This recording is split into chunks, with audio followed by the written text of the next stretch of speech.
That, honestly, ladies and gentlemen, is the absolute bee's knees.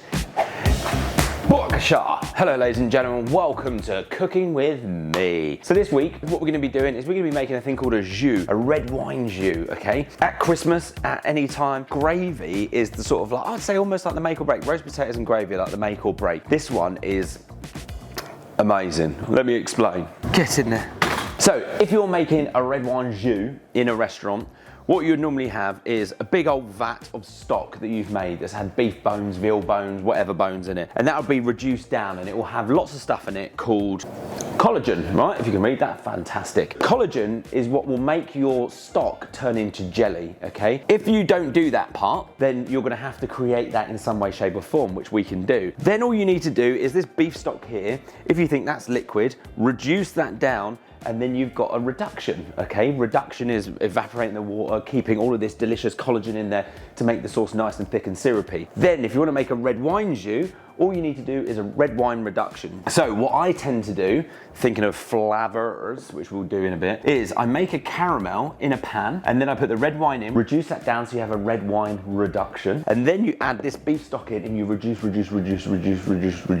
until you have a really beautiful thick gravy, all right?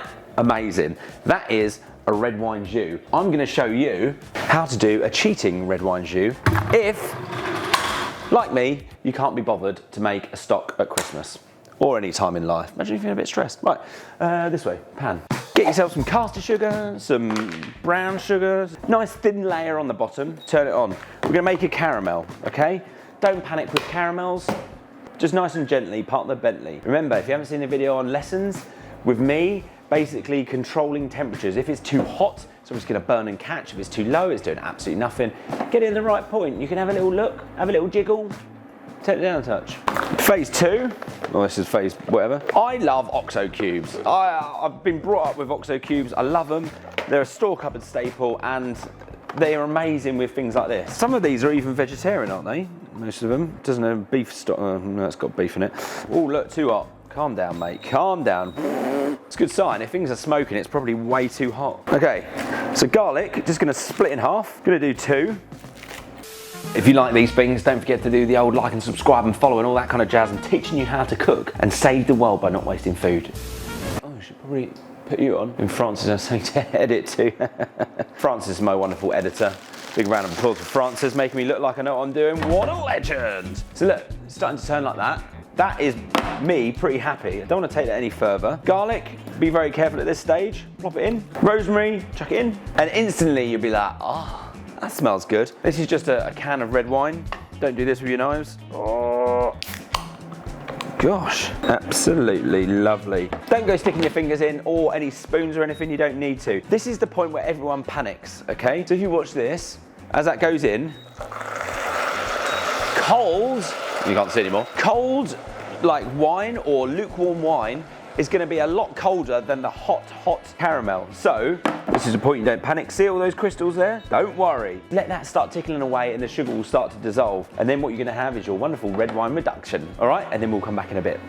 Okay, my wonderful friends. Oh my gosh, it's steamy in here, isn't it? Oh, camera, I can't even see anything. Right, so what we have here now is our wonderful red wine reduction. You can have a little taste.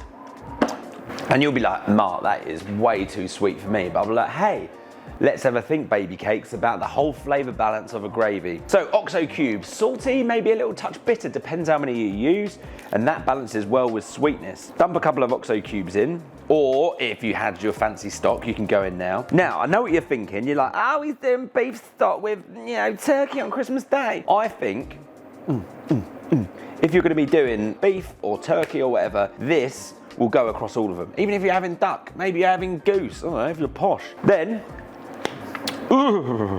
put your water in. We all know how to do this bit. I'm teach you how to suck eggs. Then crank that little girl.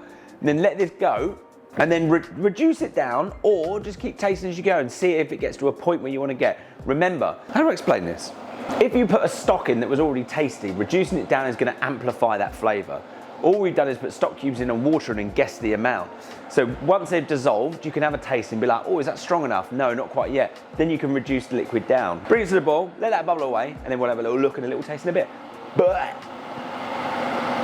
Right, let's get you a bit of Z rolling here. As you can see, it still looks exactly the same. But what's happened, if you were to have a taste of this now, just in your tasting spoon. How do you explain? A gravy is sometimes nice, but then this has almost got like the twang, almost like bloody taste of wine, you know, that sometimes sort of like a bit acidic, and then it's got the garlic and rosemary coming through it, and the sweetness kind of balances all those bitter notes from that, and it is glorious. So all I'm going to do is literally leave this on a really low. I'm not going to reduce it anymore. I'm just going to leave it on the lowest setting for about 5-10 minutes, just so some of that garlic and some of that rosemary can leach flavour into the sauce, and then we'll thicken it. Happy days. Jamie Oliver. Okay, my furry friends, how are we? We're all okay. So what you need to do now, this has been stewing or steeping, and it's released all of the flavour from the garlic and the rosemary and all of that. They have done their job. I know I am the Signor Food Waste, but this is what I call sacrificial ingredients. They have done their job. You could mush that garlic down and use it for something, but it would just be weird.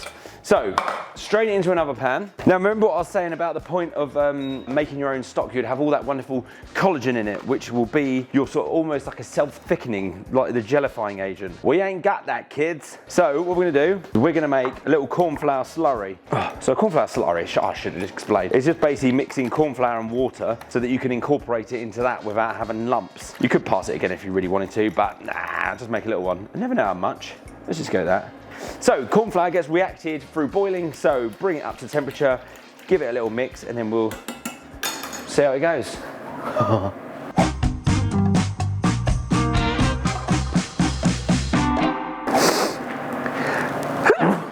Bless me. Oh gosh. Right, my little furry friends, this is something that you can do the night before. Now, turn this down. Look how syrupy that is. Oh, honestly.